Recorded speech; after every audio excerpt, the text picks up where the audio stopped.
Berjuang menempa susah, menanggung derita, menungkap fitnah. Itulah gelombang. Alami, alami, alami, ilahi, ilahi, ilahi, tibun nabawi, tibun nabawi.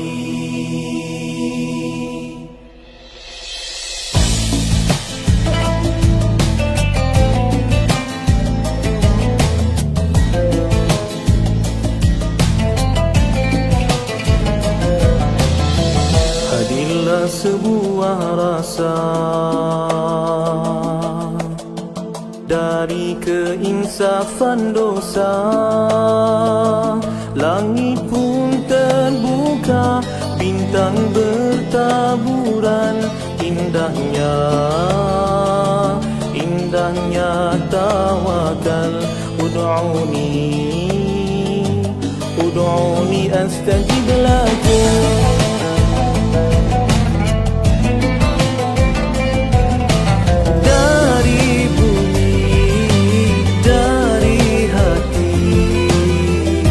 Penawar al-wahidah,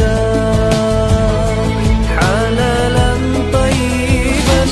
Ya Syafi, ya Syafi, ya Syafi, anta Syafi. Ya Syafi, ya Syafi, ya Syafi, anta Syafi. Ya Ilahi, ya Ilahi.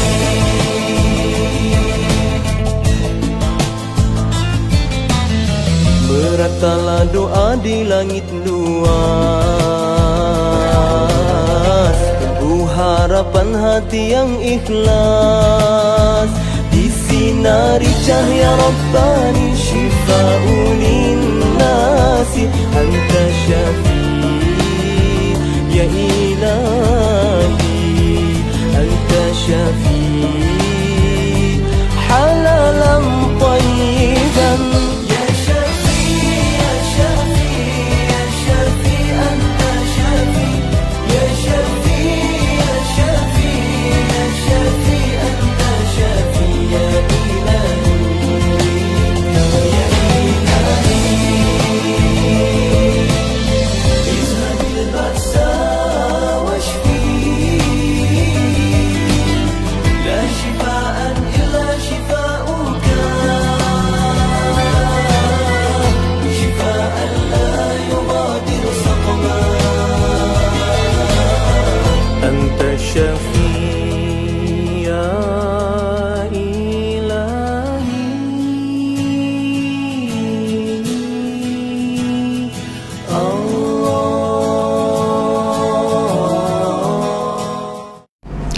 Assalamualaikum warahmatullahi wabarakatuh. Alhamdulillah, alhamdulillahirabbil alamin, wassalatu wassalamu ala asyrafil anbiya'i wal mursalin Sayyidina Muhammad wa ala alihi wa sahbihi ajma'in. Alhamdulillah, bersyukur pada Allah SWT. Hari ini sekali lagi Pak Haji bersama dengan bapa, ibu, tuan, puan, seperti biasalah ya, kita belajar tentang herba, kita belajar tentang menyelesaikan permasalahan penyakit. Kadang-kadang kita belajar herba tu mudah. Sakit ni herba ni, sakit ni produk ni, tapi bila kita apply, kita bagi kepada orang, itu timbul reaksi macam-macam. Ada yang sakit, ada yang demam, ada yang jadi begini. Itulah. Jadi memanglah sama seperti kita membawa dia punya kenderaan ya, kenderaan ya begini, breknya di sini, minyaknya di sini, tapi bila kita bawa, jumpa dengan liku, jumpa dengan bukit, jumpa dengan tengkongan-tengkongan tajam lah. Inilah perlu kepada pengalaman, perlu kepada perkongsian pengalaman. Masya Allah, terima kasih banyak-banyak. Dan bagi kumpulan yang pertama yang akan mengikuti bersama dengan kuliah Pak Haji nanti pada 12, 13 dan 14 nya, itu yang Pak Haji dipahamkan, insya-Allah. Mari kita cuba menelaah ya. Cuba kita untuk mengkaji di mana kelebihan dan pengalaman yang ada pada masing-masing, insya-Allah. Baik. Soalan kita yang pertama yang Pak Haji terima hari ni, iaitu ibu ni baru mengandung 2 bulan. Ini soalan pertama ni. Ibu ni baru mengandung 2 bulan, ada masalah ketumbuhan pada kakinya sebesar bola pimpong. ada ketumbuhan dekat kakinya, tak diberi tempat mana, tapi dekat kakinya berasa cekang dan merah. Ni radang ni. Apa perawatan herba yang sesuai untuk, dan ibu ni telah banyak mengalami keguguran sebelum ini. Itu di antaranya. Masya Allah ya. Jadi ibu hamil mudah gugur. Sebelum daripada 4 bulan, kebanyakannya kita perlu berhati-hati bila kita nak bagi sesuatu herba. Ada satu pasangan ya, dia jumpa dengan Pak Haji, dia kata dah banyak kali dah hamil isterinya ni, tetapi gugur. Selalu gugur. Jadi Pak Haji tanya, apa yang mereka makan ketika mereka sedang, ataupun apa yang makan oleh isterinya ketika sedang hamil. Dia kata isteri dia tak makan yang aneh-aneh lah, pokoknya seperti biasa, cuma dia rasa ngilu di bahagian kakinya dan mereka akan pergi bekam. Bekam. Jadi Pak Cik tanyalah, bekam tu dekat mana? Dia kata dekat tempat ni. Dia tunjuklah tempatnya. Oh, itu. Itu satu kesalahan, iaitu bekam di titik SP6, spleen 6, limpa 6. Bekam di titik limpa 6 ni gugur. Kalau orang tu hamil muda, dia gugur. Jadi kalau orang tu nak bersalin pun, di situ juga yang kita pijat, kita urut, kita pijat di titik tersebut juga untuk mudahkan dia bersalin. Kalau orang itu tak dapat zuriat keturunan, maka dia bekam di situ, betul. Tapi kalau dia sudah hamil, kita tak boleh. Sebab itu menyebabkan keguguran. Titik akupuntur SP6, spleen 6 atau limpa 6. Ini kena ingat ni betul-betul ya. Jadi kita nak bekam titik itu pun tak boleh. Ya, tak boleh. Jadi kena belajar bekam pun. Jadi kalau kita bekam orang, tiba-tiba berlakunya keguguran, kita tak belajar ya. Itu satu kesalahan ya, kesalahan. Itu Pak Haji tak maulah nak cakap pasal hukum fiqahnya apa, kedendanya kena bayar apa, tapi kena ingat betul. Begitu juga dengan minyak sahara ni, kena ingat betul. Minyak sahara ni memanglah orang perempuan hamil dia suka minyak ni, letak ni sejuk, boleh tidur tenang dan sebagainya, memang boleh. Tapi kita tak boleh hidu. Kalau kita hidu, dia masuk, dia merosakkan janin, merosakkan kandungan kita. Jadi berartinya kena hati-hatilah. Herba ni apa pun kena belajar. Ya, jadi serius kita nak belajar, ya, nanti datang ke sini. Okey, baik. Dalam kasus ini kita kena ingat bahawa terjadi satu ketumbuhan di bahagian kakinya. Ketumbuhan ini peradangan, merah, ya, kemudian besar bola pimpang, besar tu bola pimpang tu. Jadi kita kena sapu dulu dengan tanah liat putih, kita sapu dulu dengan hati bumi ya. Kita ada ubat sapu lendir hati bumi. Ini sangat bagus ini. Sapu ataupun tanah liat putih, ini kita campur dengan air, kita sapu dulu. Ya. Jadi kena ingat sesuatu yang berwarna merah, radang, tak boleh kita gunakan minyak. Jangan gunakan minyak penawar rimba, kita gunakan minyak minyak bubuk, itu tak boleh. Sesuatu yang bersifat radang itu kita gunakan macam bengkak misalnya sebagainya, kita harus gunakan sesuatu yang bersifat dingin. Itu yang penting. Baik. Jadi oleh sebab itu, apakah perawatan? Soalannya yang nak ditanya sini, timbul keraguan kepada orang yang nak beri ubat tu. Kalau saya nak bagi herba apa? Sebab ini ibu hamil pun hamil muda. Saya takut dia jadi keguguran lagi. Apakah herba yang nak diberikan? Ya, baik. Dengar sini betul-betul. Herba yang nak diberikan ini, dia tidak boleh ambil herba yang mempunyai bahan aktif khusus. Kita belajar tentang herba. Baik. Detailkan sikit lah ya. Herba yang pertama di sudut nutrisi, umum-umum saja, semua orang boleh ambil. Anak kecil boleh ambil, orang dewasa boleh ambil, orang tua boleh ambil. Seperti moringa, itu umum-umum. Yang kedua, herba yang mempunyai aktif ingredient khusus. Ini tidak semua orang boleh ambil. Kena tengok kondisi bagi orang yang sakit. Jadi ketika jadi begini, maka kita kena ingat bahawa ketumbuhan dalam tubuh badan kita ini, Sama juga seperti anak yang sedang membesar. Anak itu ketumbuhan juga. Ya, dalam istilah, tanda kutip istilah, ya, bukanlah anak tu ketumbuhan. Anak tu kan anugerah Allah, tapi dia bersifat seperti ketumbuhan, membesar. Jadi kalau kita bagi sesuatu herba untuk ketumbuhan di kaki, apakah tak efek kepada ketumbuhan di dalam rahim? Ini sangat penting. Sangat-sangat penting. Jadi oleh sebab itu kita kena mencari herba yang mempunyai mata. Mata maksudnya istilah tanda kutip. Jadi sebab itu bagi mereka yang belajar dengan herba, dengan Pak Haji ni, ada istilah-istilah dia. Jadi istilah-istilah itu harus faham. Herba yang mempunyai mata, jadi yang bersifat selektif. Adakah herba yang bersifat selektif? Ada, bapa ibu sekalian, ada. Apa contohnya? Dengar sini. Biasanya yang kita ketemu orang hamil bersama dengan fibroid. Anak membesar, fibroid pun membesar. Kerana kedua-duanya adalah ketumbuhan. Macam mana kita nak makan sesuatu herba supaya fibroidnya kecil, anak membesar? Atau dalam arti kata yang lain, tidak mengganggu anak, bayi, kandungan, tetapi membuatkan fibroid itu jadi kecil. Macam mana nak buat? Sudah tentu kita nak cari satu herba yang bersifat selektif. Tanda kutip ada mata. Ada mata maksudnya boleh memilih bagainya. Jadi oleh sebab itu maka dikenal pasti ni sejak pada zaman dulu-dulu lagi digunakan. Dia adalah sirih. Sirih adalah sejenis herba yang mempunyai sifat selektif.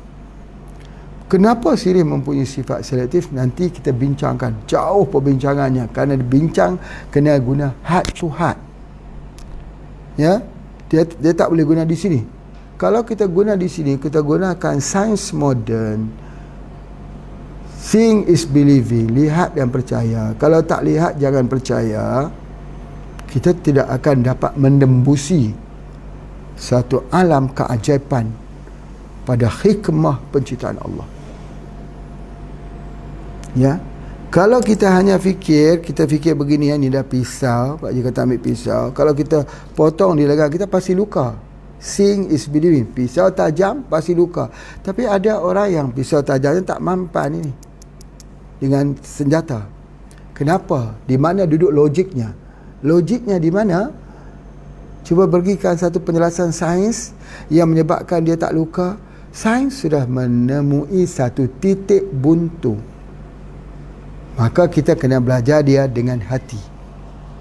Menggunakan panca indera kita yang keenam. Kita gunakan hati untuk memahaminya. Jadi dalam kehidupan ini, Bapak Ibu sekalian, banyak orang yang hidupnya hanya menggunakan akal tetapi tidak guna hati.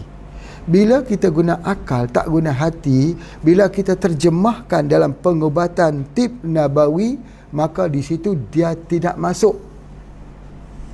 Itu tidak boleh dirungkai. Sebab apa? Tib nabawi ini, misal kata sebagai contoh, suratul Fatihah. Bagaimana nak membuktikan suratul Fatihah dapat menghilangkan keracunan binatang berbisa? Bagaimana sains nak membuktikan? Sudah tentu sains tidak dapat membuktikan. Jadi bila sains tak dapat membuktikan, maka di situ harus diterjemahkan, ya, melalui pengesanan di hati. Jadi oleh sebab itulah maka Allah menghantar para nabi untuk menurun mengajar tentang keunikan, tentang kerajaan hati, yang mana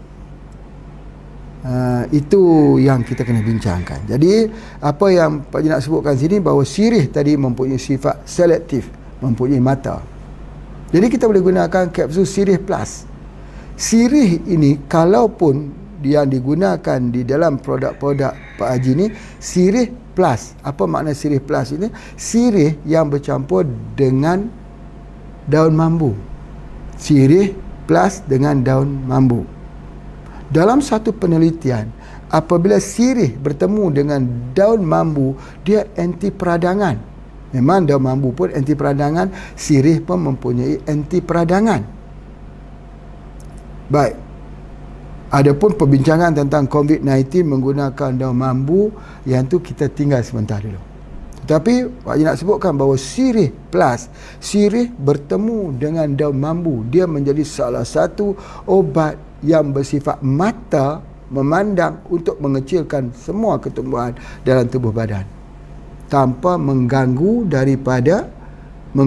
daripada kandungan anak yang sedang membesar. Jadi oleh sebab itu Pak Haji nak sebut, misal kata satu contoh, anak-anak yang kena penyakit G6PD, G6, G6, PD, G6PD, tidak semua herba boleh makan.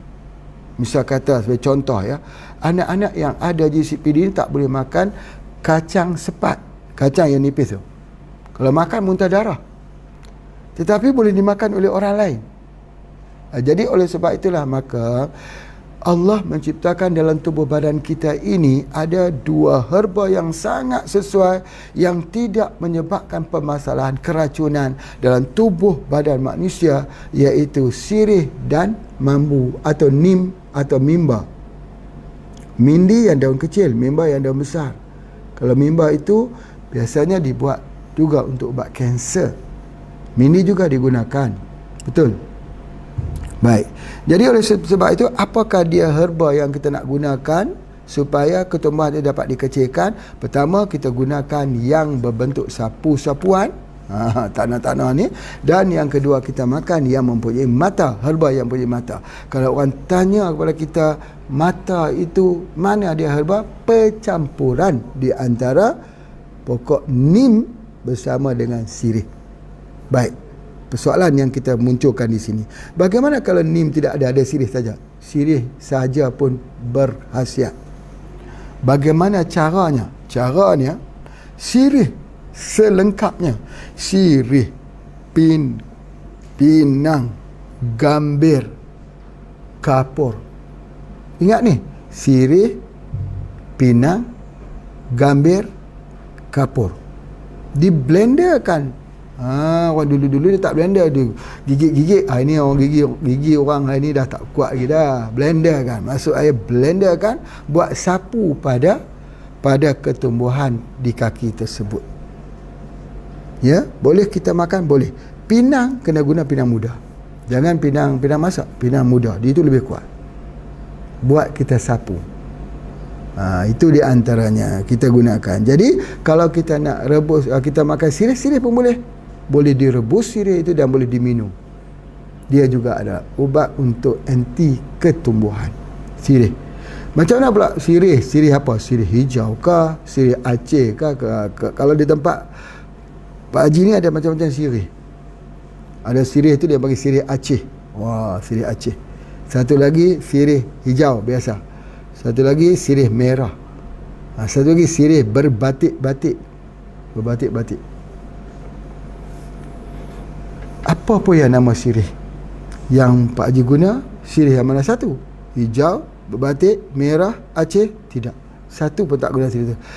Pak Haji guna satu sirih, namanya sirih hutan. Dalam bahasanya, wallahu alam, dalam bahasa Thailand, ada teman-teman daripada kita, daripada Thailand yang mengikuti program ini. Kak Yah, keluarga, apa khabar di sana? Ya. Jadi kita guna namanya plumai, bahasa Thailand, sirih. Jadi itu dia antaranya. Masya Allah. Jadi insya Allah boleh kita gunakan itu. Kalau kita tak ada itu, kita gunakan bedak dingin. Bedak dingin. Ambil bedak dingin itu, baca suratul Fatihah. Baca suratul Fatihah, lepas tu masukkan air di situ, kita buat gitu. Pecah, barulah kita sapu di situ. Sebagainya. Masya Allah. Yang kedua, boleh campurkan percampuran di antara tepung ubi. Tepung ubi di Indonesia ni kalau tak salah tepung terigu. Kalau tak salah ya, tepung ubi kayu, tepung singkong. Campur dengan cuka. Ni cuka nipah. Cuka asli lah kita katakan. Cuka mana pula tu? Cuka buah lontar. Masya Allah. Ya, Pak Amdi. apa khabar mereka-mereka teman-teman kita? Ya, Pak Taufik, apa khabar daripada Bapak Ali, ya, daripada mana tu, daripada Madura, ya. Jadi masya-Allah kita gunakan cuka ni campur dengan tepung. Mana ada boleh bergaul cuka dengan tepung? Betul, cuka tak bergaul dengan tepung, tetapi tepung itu dia mempunyai satu bahan bisingkong, untuk sebagai anti kanser, anti ketumbuhan. Jadi kita ambil cuka tu, walaupun kita campur dengan tepung, tidak bertemu seperti minyak dengan air juga, tapi airnya itu sudah pun mempunyai bahan untuk anti ketumbuhan. Sapu di atas tempat yang keluar tu cuka dan tepung daripada tepung ubi. Masya Allah, ajaib. Itulah sebahagian daripada itu sebagainya. Jadi pada ibu-ibu yang hamil, ingat ada beberapa herba yang harus berhati-hati yang boleh menyebabkan keguguran. Yang pertama adalah biji papaya. Yang kedua, asam, buah asam yang tua, isi asam. Ketiga, buah mengkudu muda. Yang keempat, nenas muda. Yang kelima, makanan, minuman yang mempunyai gas, ataupun kita sebut sebagai minuman-minuman yang ada gas ini sebagainya, ya. Jadi oleh sebab itu maka kena berhati-hati. Dan kalau orang yang hamil muda ni, coba jangan naik kenderaan dalam perjalanan yang jauh kerana dia mudah gugur, ya. Okey, apakah herba untuk mengukuhkan pula kandungan tersebut? Ini menarik. Yang mengukuh kita bagi nutrisi, iaitu moringa atau spirulina. Kita bagi moringa atau spirulina. Bagi juga dia daripada herba sayur-sayuran yang kita boleh gunakan. Ya, itu di antaranya. Baik. Soalan yang kedua, ya, untuk Pak Haji jawab pada pagi ni. Boleh, ya, Bapak Ibu bisa mencatatnya. Pak Haji cakap pelan-pelan untuk kita mudah menulis. Okey. Kalau nak diperlajukan lagi boleh. Kita cuba kita memperderahkan sikit. Pelaju. Adik saya mengamalkan dipsi untuk dapat zurat baru seminggu, tapi ada sikit pendarahan seperti darah haid, tapi tak banyaklah. Mengalami rasa nak demam dan kering tekak. Apakah perlu diteruskan atau dikurangkan dosnya? Cara amalnya ialah 2-2. Itu di antaranya. Ceritanya program kehamilan. Selalunya kalau datang di sini, Pak Haji akan bagi dipsi untuk laki-laki dan untuk perempuan. Jadi kalau kita ambil dipsi itu terlalu banyak, misalnya 2 pagi, 2 sebelah malam, itu menyebabkan rasa demam, sakit tekak, ambil waktu malam saja 2. Kalau 2 waktu malam saja pun menyebabkan tak selesa, ambil hanya 1 saja. Kita tidak boleh tergopoh-gapah, kita tak boleh buat, dan kita tak boleh lihat dalam program untuk hamil ini. Kita tidak boleh, kalau boleh mau makan herba semua, makan hari ni, hamil besok, mana boleh begitu, ya. Jadi dia kena sabar. Jadi oleh sebab itu, kalau tak boleh 2-2, itu full resep yang diberikan. Ambil satu-satu, atau ambil malam saja 2, atau ambil malam saja hanya 1 saja. Yang penting istiqamah, kerana Pak Haji memberi tempoh selama 90 hari. Mudah-mudahan apa juga masalah yang tak menjadi kehamilan tersebut, tak kiralah ketersembatan di tiup fallopiannya kah, count of spermnya yang tak cukup kah, ada masalah di kilang telur kah, bagi pihak laki-laki atau bagi pihak perempuan, Pak Haji tidak mahu tahu.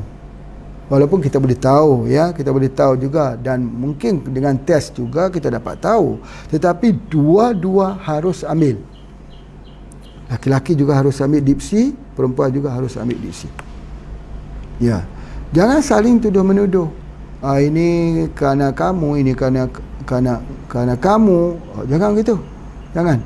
Allah tak suka, sebab apa yang berlaku kepada diri kita itu adalah merupakan skrip daripada Allah. Jangan coba-coba untuk kita membuat komentar-komentar dengan sebuah daripada penciptaan Allah yang agung yang bernama manusia. Tu di antaranya. Jadi oleh sebab tu betul lah kita boleh kurangkan sikit. Kalau nak demam, apa juga ubat, bukan hanya dipsi. Tubuh badan kita ni ada orang yang mempunyai badan panas, sifat api dengan angin. Ada orang yang memiliki tubuh badan yang dingin, sifat tanah dan air. Berbeza. Darah pun berbeza. Ada darah A, darah AB, ada darah O, ya, ada darah B. Darah pun berbeza. Karakter pun berbeza.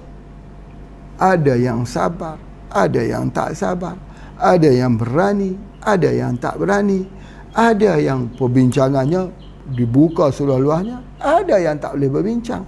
Masya Allah.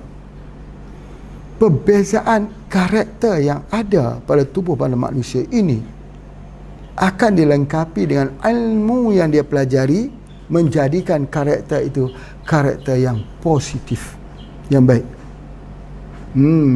Jangan kita sebutkan orang yang suka pemarah itu tidak baik. Bagaimana kalau dia jadi Sayyidina Umar yang bertukar apabila telah menerima simbahan cahaya Rabbani melalui Madrasatul Rasul, telah berubah keberanian tersebut, berubah menjadi keberanian mempertahankan Islam. Sebab itu ada buku yang ditulis zaman ketiadaan Abu Bakar dan Umar.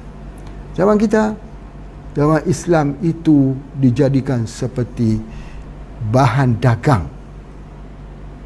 Seperti aneh melihat Islam itu. Sedangkan Islam itu memerintah 2/3 dunia dengan sukses dan hebat. Itu di antaranya. Baik, Masya Allah. Kita pergi pada soalan yang ketiga. Ini soalan ketiga ya. Assalamualaikum Pak Haji. Waalaikumsalam. Nak tanya tentang masalah mata yang kabur penglihatan. Apa herba yang terbaik untuk mencerahkan penglihatan yang kabur? Dan bila lamanya membaca, kepala jadi pening. Terima kasih atas jawapan Tuan Haji. Oh, Masya Allah. Ini ni mata kabur kerana gangguan daripada saraf otak. Otak kita ni dia seperti dua hemisfer, dua orang kata dua bahagian. Ada bahagian mata, bahagian penglihatan di belakang kepala kita ini, ya, ada bahagian pendengaran, ada bahagian ingatan. Tetapi bila saja berlaku, bila dia nak baca saja sakit kepala, yang ni masalah. Sebab apa? Sebab dia tak boleh beban. Otak kita tu tak boleh beban dan dia tidak kuat. Jadi macam mana dia nak menerima maklumat? Kita boleh menerima maklumat yang banyak pada setiap hari, tapi otak kita tak boleh. Kita tutup. Kalau kita fikir sakit kepala, ada orang pukul sakit. Ada orang ambil jalan mudah, ambil paracetamol ataupun Panadol. Bolehkah jalan begitu? Tak boleh. Panadol bukan jalan dia. Bukan itu. Jadi otak ni dia sesuatu yang special, sangat-sangat special. Orang itu kemuliaannya ialah kerana kemampuan otaknya itu yang berfungsi. Para ulama disebut sebagai al-ulama warasatul anbiya. Ulama itu adalah pewaris kepada para nabi. Sebab apa? Kerana brilliant, kerana kepintaran. Mereka mengingatkan dan memahami tentang risalah nubuah kerasulan Nabi SAW. Pintar. Allah bagi kepintaran. Kalau dia nak ingat dia sakit, macam mana nak jadi ulama? Atau kalau dia ada tabrakan, lupa, memori dia lupa semua, dia tak ingat lagi. Masya Allah. Adakah ada ubatnya? Likulli da'in dawa. Setiap penyakit ada ubat. Pertama dulu, kunci di situ dulu. Harus tengok kuncinya itu boleh dibuka. Apa obatnya? Ini obatnya. Million Minerals Plus. Million Minerals Plus ini yang Pak Haji ceritakan. Orang yang lupa boleh ingat balik. Orang yang pikun, nyanyuk, dia boleh ingat balik anak-anak dia. Dia boleh ingat balik, yang paling penting ingat balik Al-Quran. Jangan kita kata mak ni sudah tua, dia sudah pikun, kita pasrah saja. Ya, pasrah itu suatu yang sangat tinggi dan sangat mulia. Tapi ikatlah untamu, kemudian baru kamu bertawakal. Ihtiarnya di sini. Ihtiar. Subhanallah. Banyak orang kata, Pak Haji jual mahal lah ni, RM1 juta. Kalau di Malaysia RM300. Ada yang kata mahal, ada yang kata murah. Ya, murah bagi orang yang ada wang. Kalau orang tak ada wang, rasa mahal ini sebagainya. Baik, ini bukan kita guna untuk satu hari, boleh guna untuk sampai 2 bulan, 3 bulan. Jadi satu bulan hanya 150 saja.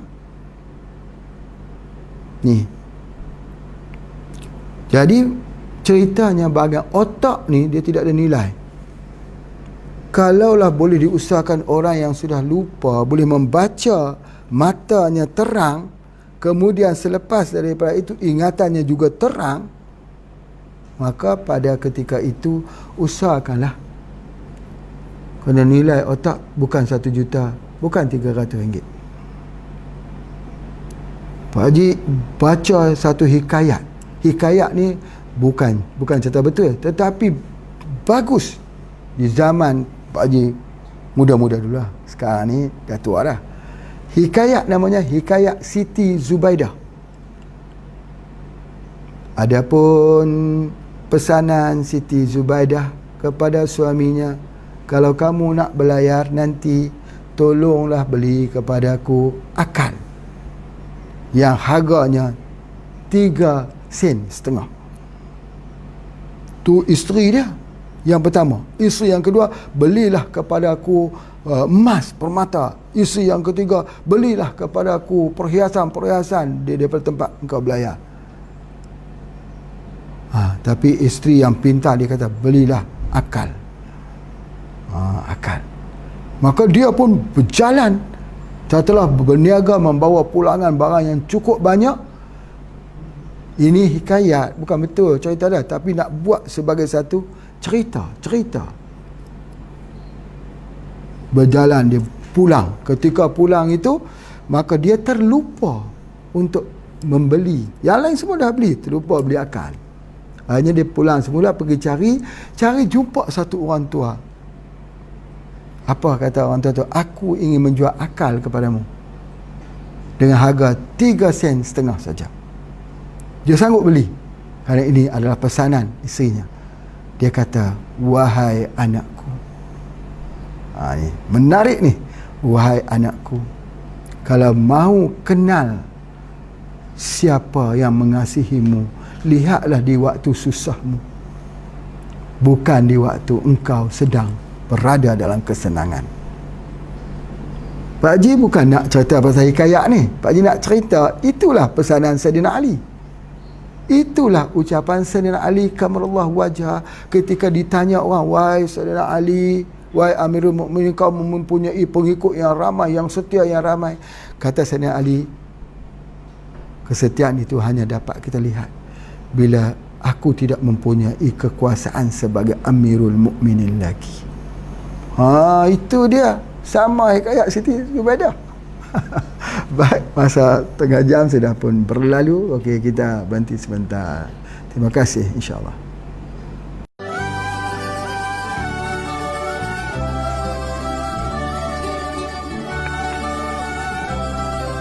Saya memetik kata-kata mutiara oleh guru kita, Tuan Haji Ismail bin Haji Ahmad. Kurma, ia tidak mendatangkan penyakit dan ia menghilangkan penyakit.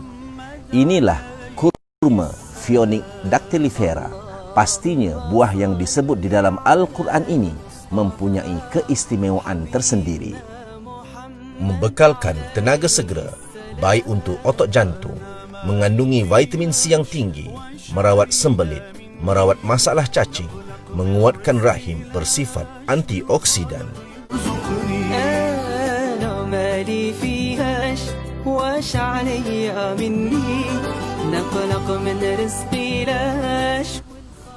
Kurma ini diambil dalam pelbagai cara. Salah satunya diambil dalam bilangan ganjil, 3, 5, 7. Selain itu, ia diambil dalam bentuk pati kurma seperti yang ada di HPA International ini. Jangan lupa dapatkan pati kurma asli tanpa gula keluaran HPA International.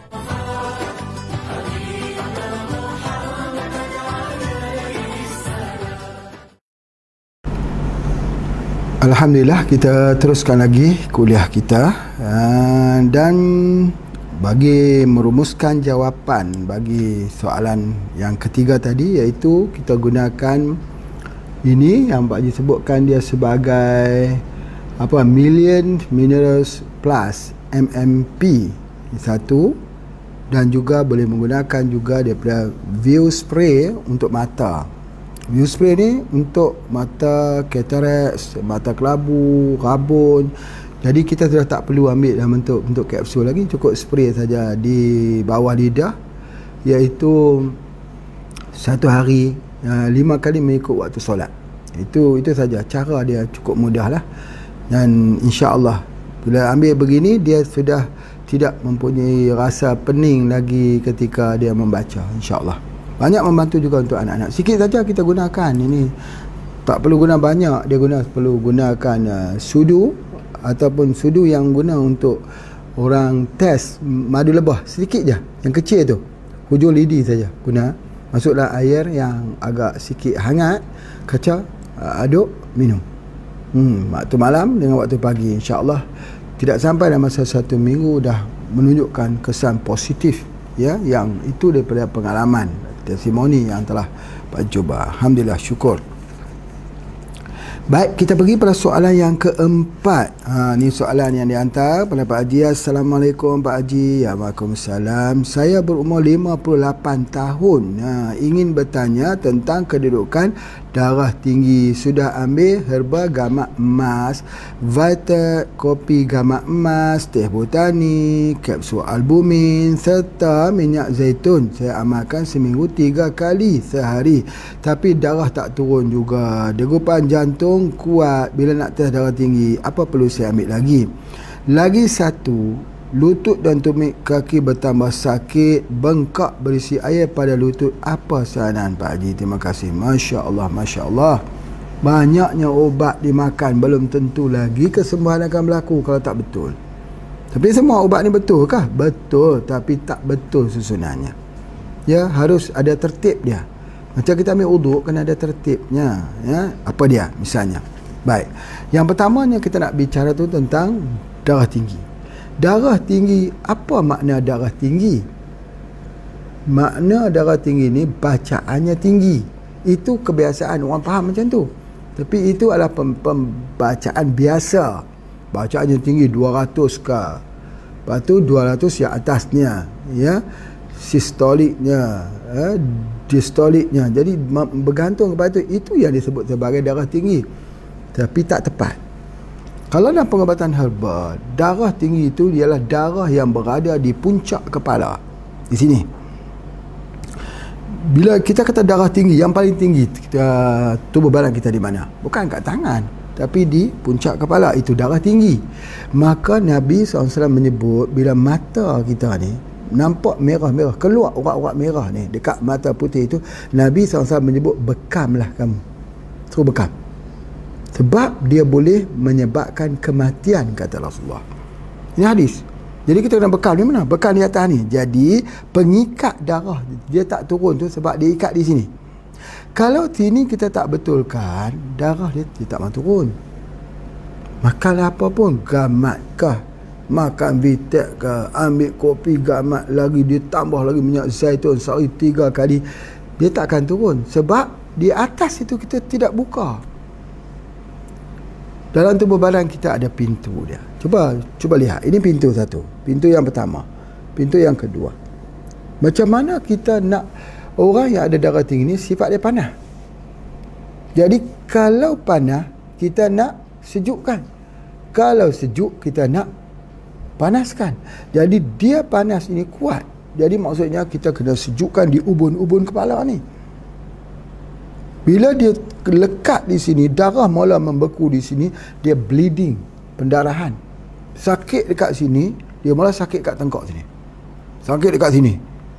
Kemudian dia sakit di lengan ni. Sakit betul-betul sakit lengan ni. Kadang-kadang dia jadi ngilu di hujung-hujung ni. Kemudian diikuti dia sakit di pinggang. Lepas tu kelemahan di lutut. Dan akhirnya sakit di bawah tumit. Orang kata itu arthritis. Bukan. Darah tinggi. Sebab itu, kalau ada orang datang ke tempat Pak Haji, dia bagi tahu, Pak Haji, aku sakit lutut. Nak bangun solat berdiri tak boleh. Kemudian sakit tumit. Betis ni tegang katanya. Sakit. Soalan dia, ada darah tinggi tak? Ada, dia kata. Baik. Ada sakit sini tak? Ada sakit di ubun-ubun. Sakit dia tak? Itulah dia. Cerita dia darah tinggi. Ataupun dia kata ada tak penyakit kencing manis? Kencing manis yang sama. Dia ni di titik ni. Jadi titik ni satu titik bekam wajib di sini. Kenapa jatuh hukum wajib? Wajib dalam arti kata ilmu bekam ya, bukan wajib tentang solat tu, bukan gitu. Orang belajar bekam ni wajibnya dekat situ. Nanti kita salah faham pula ya. Jadi bila kita ingat kat situ, kerana apa? Kerana di situ adalah kunci rahsia bagi kencing manis dan darah tinggi turun atau tidak di situ. Bekam itu. Baik, sekarang ni kita telah membuat satu lagi produk ini. Jadi lagi cepat. Hanya spray saja di ubun-ubun ni sehari 5 kali, ikut waktu solat juga. Elok baliklah badannya itu, yang sakit di bahagian tengkoknya, yang sakit di lengannya, yang sakit di lututnya, yang sakit di pahanya, sakit paha terus sampai ke tumit. Lalu jumpa, tiap-tiap hari jumpa kasus itu. Kita ambil itu, Masya Allah. Kita bagi ini sekali dengan apa? Sekali dengan kapsul haruan pasir. Memang betul, kapsul haruan. Kalau tak ada kapsul haruan, omega. Boleh. Sangat-sangat bagus. Dan kalau dia ada kencing manis, baru kita bagi minyak habatus soda. Jadi, minyak habatus soda, spray dan kapsul haruan. Kapsul haruan. Bagi dua-dua tu saja, bapa ibu sekalian, nanti suruh dia datang lagi 1 minggu. Ini saja. Selalunya, Pak Haji akan bagi ini. Kemudian Pak Haji akan kata, nanti seminggu lagi ketemu saya. Ketemu Pak Haji di sini. Soalan dia pun tanya, Pak Haji ada lagi kah di sini minggu depan? Ada, nak pergi ke mana? Dia duduk tunggu kat sini? Ada lah. Jadi dia pun datang seminggu kemudian. Duduk dia. Diam tu. Dia diam. Bila dia diam, kita pun suspend juga. Kita pun risau juga. Bagaimana keadaannya? Kita pun tanya kepada orang sakit tu, macam mana keadaannya? Dia diam. Pak Haji, alhamdulillah, sebahagian besar penyakit dah hilang. Allah. Alhamdulillah, sakit dia selama ni hilang. Kebah tangan tu hilang.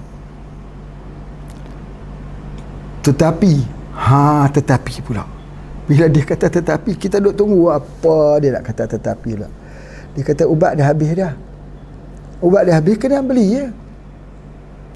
Kena beli. Tapi kalau mai ke sini, Pak Haji, CSR tu apa dia? Corporate Social Responsibility. CSR. Untuk bantu orang. Tak perlu bayar. Dibayar oleh perusahaan. Dibayar oleh syarikat.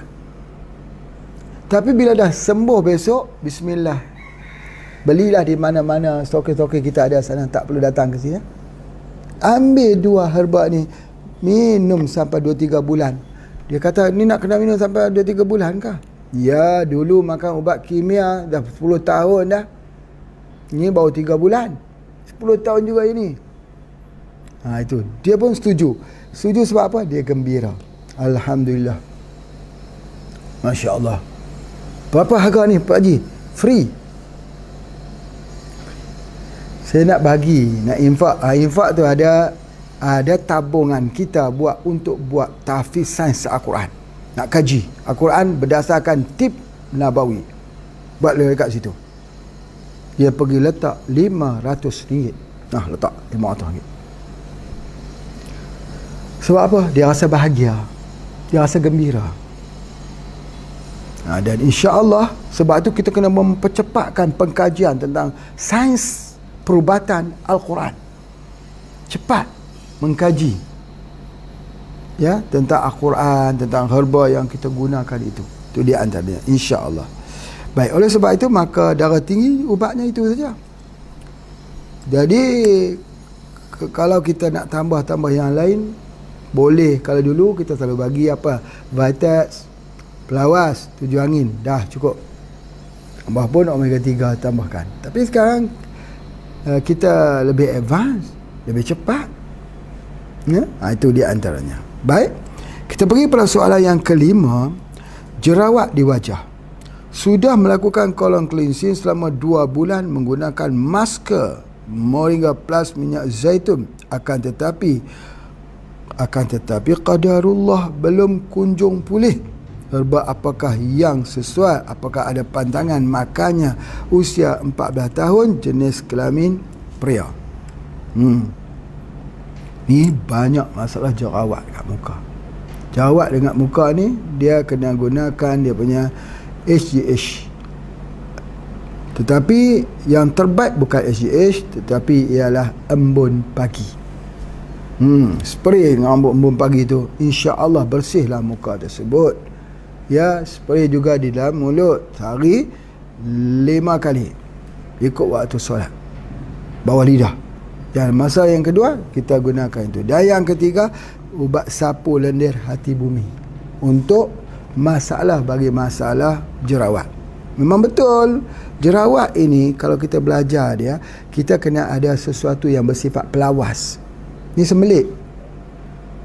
Dulu boleh gunakan spirulina untuk ditambah makan, atau boleh kita gunakan apa-apa pelawas juga untuk hilangkan sembelit. Sebab sembelit itulah yang menyebabkan dia jadi imbalance hormon. Pori-porinya tertutup dengan lapisan lemak, minyak dan sebagainya. Jadi kita kena buka balik dengan ini. Ataupun spirulina itu sendiri campur dengan air buat masker untuk kulit. Masya Allah, itu sangat baik. Cumanya di sini Pak Haji mempunyai ada herbal sauna. Herbal sauna ni, herbal sauna ini kita masuk, kita rebus, ketika dia kita wapkan muka. Namanya wap resdung. Sebab jerawat termasuk dalam kategori resdung. Jadi kita ambil itu aja sampai dia keluar habis. Memang betul ada yang wap tu dia keluar mukus itu daripada pagi hingga ke petang. Memang betul. Macam orang buat gurah. Orang buat gurah tu dia keluar lama, berjam-jam keluar lendir. Memang betul. Ini pun macam buat gurah je. Itu yang kita namakan gurah wap resdung. Itu dia antaranya. Masya Allah. Ya? Baik. Kita pergi lagi pada soalan yang ke-6. Ada bekas kecoklatan di bahagian atas bibir. Bila dari jauh nampak seperti kumis, tapi sebenarnya bukan kumis. Sudah menggunakan minyak zaitun, gamat yang diselangi esok harinya dengan minyak zaitun campur spirulina, namun belum hilang jua. Sudah dialami selama setahun.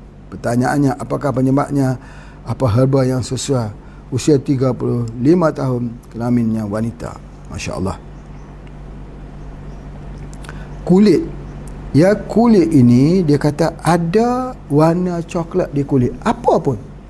Masalah di kulit ni sama ada kutil. Macam dia punya semalam, Pak Haji ada jumpa ada satu kes yang rare lah. Kutil ni naik penuh di sini. Tangan kutil di tengah, di kaki, di badannya naik kutil. Kutil itu adalah virus. Dia kata dah macam-macam lah dia buat. Ada yang menggunakan laser, letak itu melecur, tapi naik semula. Pak Haji bagi masa kepadanya 1 minggu dengan izin Allah, bersih tubuh badannya itu dengan izin Allah. Dia kata saya dah jumpa spesialis pesakit kulit katanya.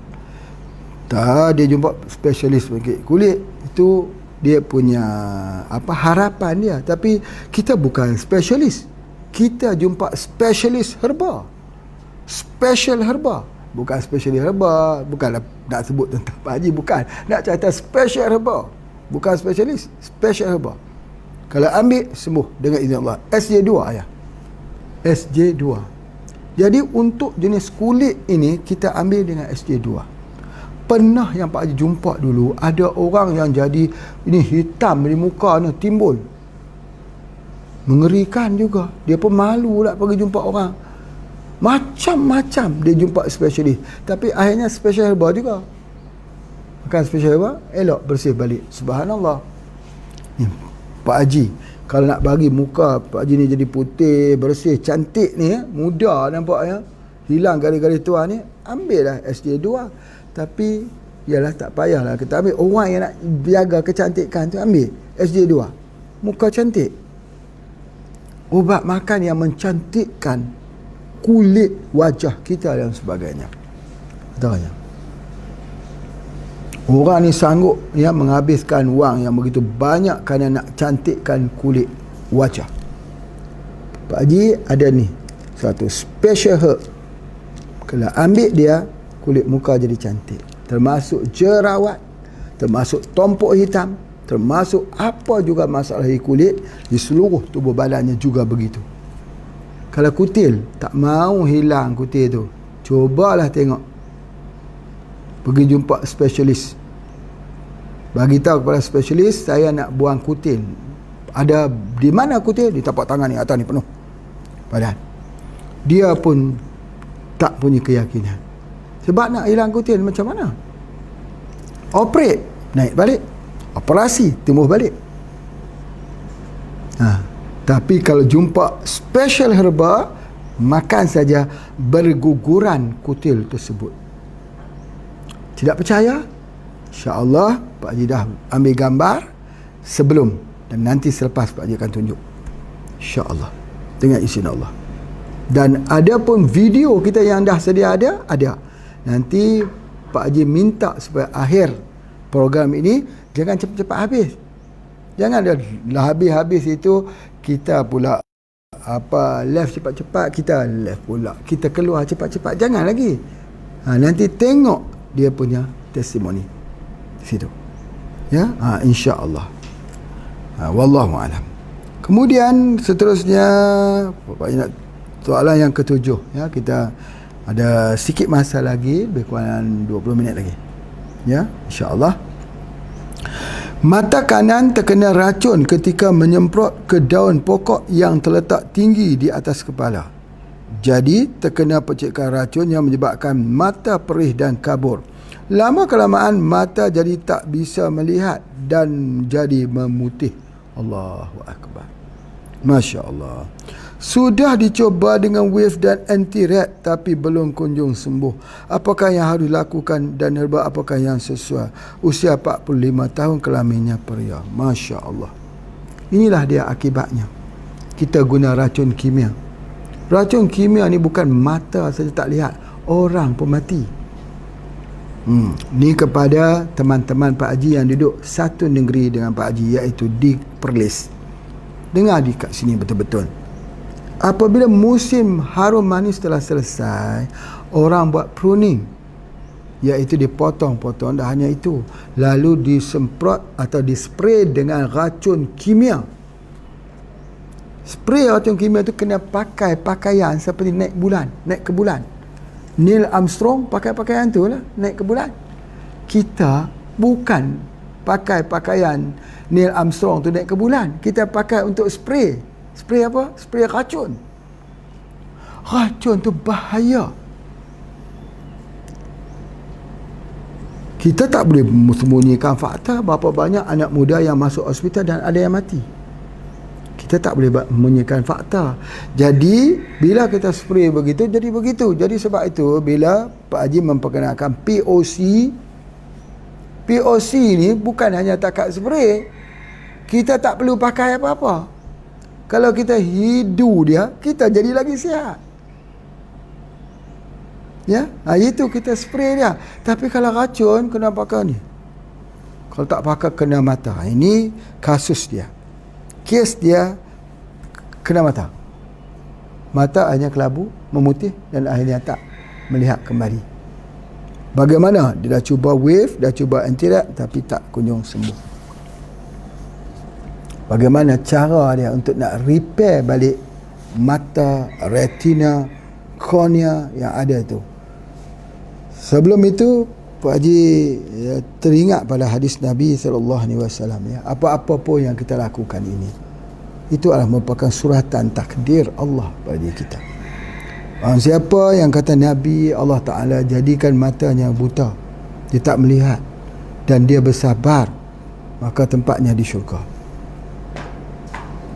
Ini sangat-sangat istimewa. Sama juga dengan kasus mati anak. Mati anak 3 orang, Nabi kata syurga. Datang wanita yang kedua, dia kata bagaimana kalau 2 orang ya Rasulullah? Nabi kata syurga. Datang yang kita bagaimana kalau seorang pun syurga. Begitu juga dengan hilangnya penglihatan, buta, tempatnya adalah syurga. Sabar, ya, sabar. Baik, apakah dia herba yang kita nak gunakan untuk membuat perawatannya balik? Jadi herba ni tak boleh bagi ikut mata, tak boleh. Dia kena perbuat percobaan dia dengan cara minum, iaitu kita gunakan human growth hormone, HGH. Masuk ke dalam air atau kita spray di bawah lidah, 1 hari 5 kali, buat sampai dia nampak terang balik. Satu. Yang kedua, jangan lupa ada satu yang telah kita buat, iaitu view spray. Ya, kita spray juga di dalam mulut atau dalam air, lalu kita minum. Jadi HGH ini kita spray di bawah lidah, view spray di dalam air, minum, ya. Kemudian kita minum, insya-Allah minum setiap hari. Kita akan lihat ada perubahannya, insya-Allah. Seperti mana yang Pak Haji sebut, ada satu lagi perawatan yang digunakan untuk mata, iaitu menggunakan hati sapi. Kalau hati kerbau itu untuk galau, ataupun untuk sakit jiwa.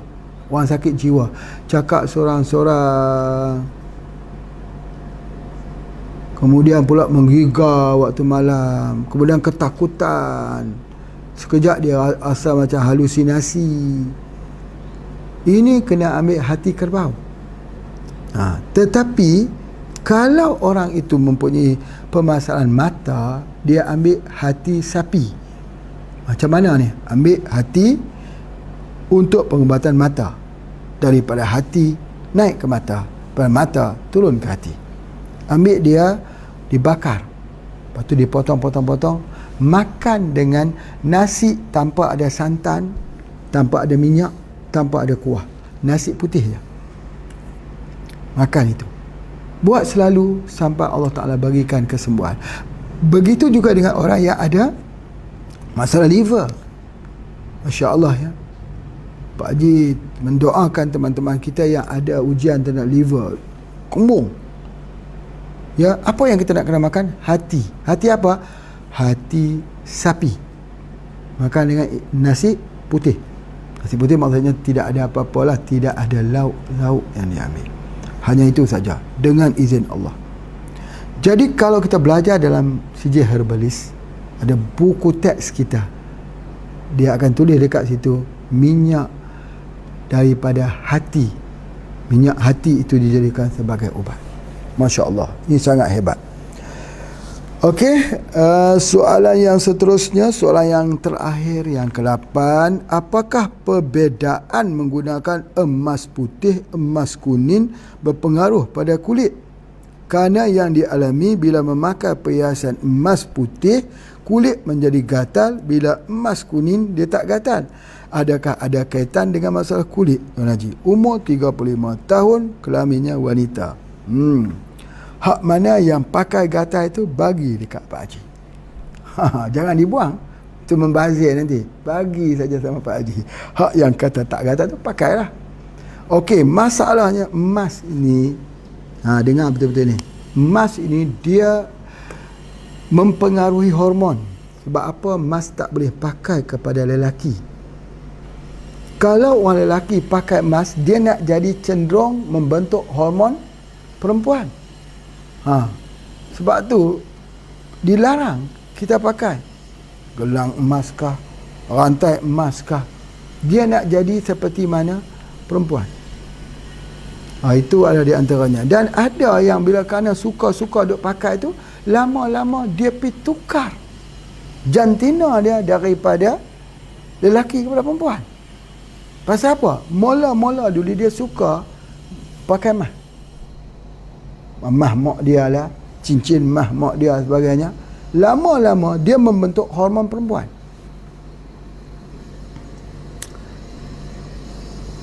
Dan kalau dia jadi gangster, dia pakai emas, apa yang akan berlaku? Dia akan jadi kecelaruan fikiran. Obses tu apa dia? Meledak-ledak. Ini dilarang laki-laki pakai emas.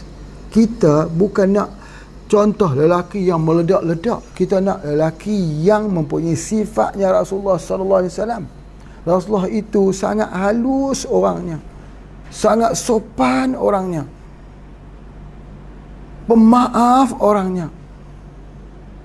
Sedangkan kalau dikatakan Rasulullah kekuatannya, mau menguji kekuatan Rasulullah, dalam kitab-kitab tafsir mengatakan bahawa kekuatan Rasulullah itu adalah 40 orang lelaki, dan ada yang mengatakan 100 orang lelaki. Kekuatan Nabi SAW. Sebab itu pedang Rasulullah, kalau kita tengok pedang Rasulullah itu, sahabat cuba pegang dia, meleret, tak boleh nak angkat. Ketika sahabat mengambil pedang untuk membunuh Abu Jahal, meleret pedang Nabi SAW. Di mana kekuatan? Jadi sebab itu dikatakan bahawa dalam pengkajian sejarah, berat pedang Nabi SAW itu, ini dikatakan dalam sejarah. Wallahu alam. Pak Haji tak mau nak kata ini sebab apa. Ini satu benda yang orang kata dalam pengajian, ya, sampai beratus kilo.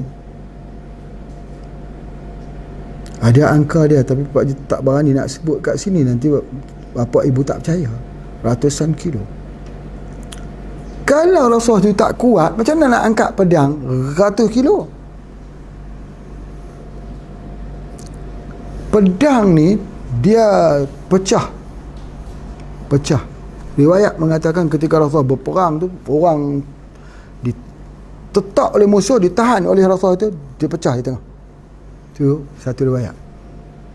Satu riwayat, pedang itu dia pecah dua begitu kerana digunakan ketika berperang, lalu ditikamnya kepada musuh di bahagian tengkok ni, dan dipatahkan.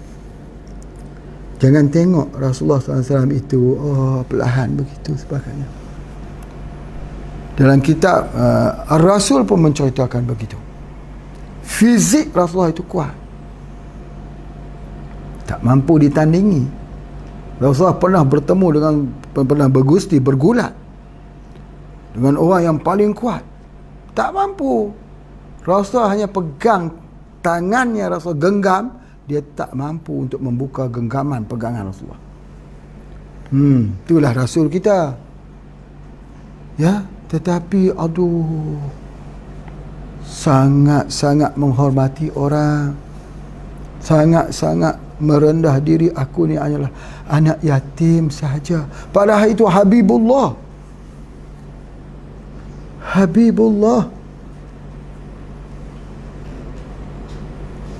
Kalau mau dihancurkan penduduk Taif, datang malaikat penjaga bukit, kata, kami boleh hancur ya Rasulullah, kami boleh hancurkan penduduk Taif dengan mengangkat bukit.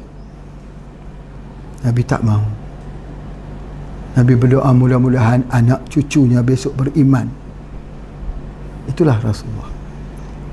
yang kita selawat Allahumma salli ala Sayyidina Muhammad, terus selawat, banyak-banyak selawat, ya. Jadi itu adalah antaranya. Jadi oleh sebab itu maka pertanyaannya emas putih dengan emas kuning. Jadi kita ni kalau kita tengok, kalau orang perempuan dia boleh ambil emas kuning kerana dia sesuai dengan hormon dia. Dan ada yang tak sesuai dengan hormon dia. Hormon itu dia jadi terganggu, dia timbullah reaksi, dia jadi gatal apabila dia mengambil emas putih. Begitu juga dengan cincin, batu-batu cincin. Kesemuanya ini bukan kosong. Bukan kosong. Kesemuanya ada mineral. Ada pancaran-pancaran X-ray, pancaran-pancaran gamma, pancaran-pancaran ultraviolet, pancaran-pancaran apa, cahaya daripada tersebut. Itu di antaranya. Jadi oleh sebab itu maka emas ini disebut sebagai apa? Kalau di Indonesia dia panggil batu suci, ya. Batu suci. Ya, batu emas, permata, berlian. Berlian ada lagi berlian hitam. Ya, kemudian berlian yang tidak warna hitam. Masya-Allah, masya-Allah. Harganya begitu. Baik. Namun begitu emas digunakan dalam perdagangan dalam Islam.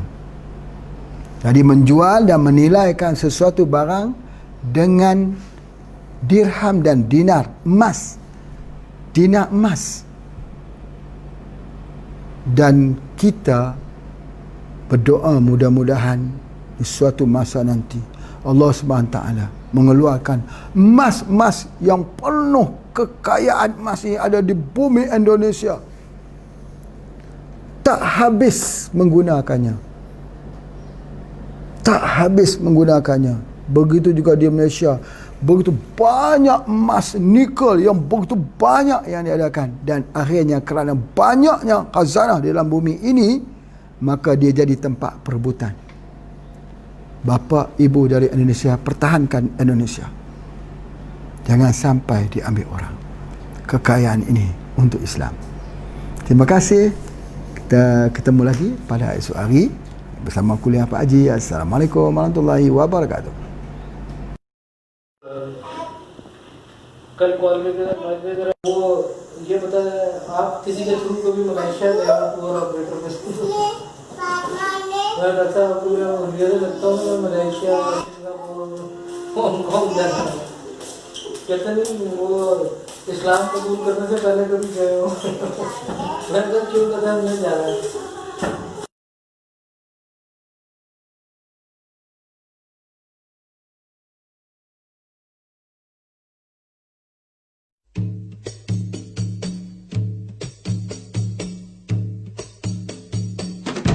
أشهد أن لا إله إلا الله وأشهد أن محمدا رسول الله أشهد أن لا إله إلا الله وأشهد أن محمدا رسول الله tiada Tuhan selain Allah Nabi Muhammad Rasulullah Alhamdulillah pujian bagi Allah Subhanallah Maha suci Allah, Allahu Akbar, Allah Maha besar, segala puji hanya bagi Allah. Bila dipuji kejayaan kita, sebenarnya bukan milik kita. Oleh itu sedarlah sentiasa, semuanya dari Allah. Ashhadu an la ilaha illallah wa ashhadu anna Muhammadan Rasulullah. Ashhadu an la ilaha illallah wa ashhadu anna Muhammadan Rasulullah. Tiada Tuhan selain Allah Nabi Muhammad Rasulullah. Hati gembira terasa bahagia, itulah tanda nikmat darinya. Pujilah Allah, syukur padanya, ucapkanlah Alhamdulillah. Alhamdulillah, pujian bagi Allah. Subhanallah, Maha suci Allah. Allahu Akbar, Allah Maha besar. Segala puji hanya bagi Allah. Lihatlah alam terbentang luas, langit cerah memayungi bumi. Hati terasa kebesarannya, ucapkanlah Allahu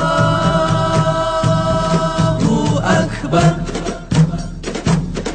Ashhadu an la ilaha illallah wa ashhadu anna Muhammadan Rasulullah.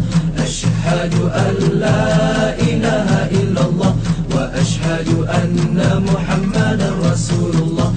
Tiada Tuhan selain Allah, Nabi Muhammad pesuruh Allah.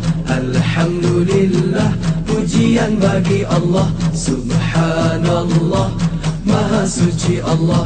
Allahu Akbar, Allah Maha besar. Segala puji hanya bagi Allah. Ketika hati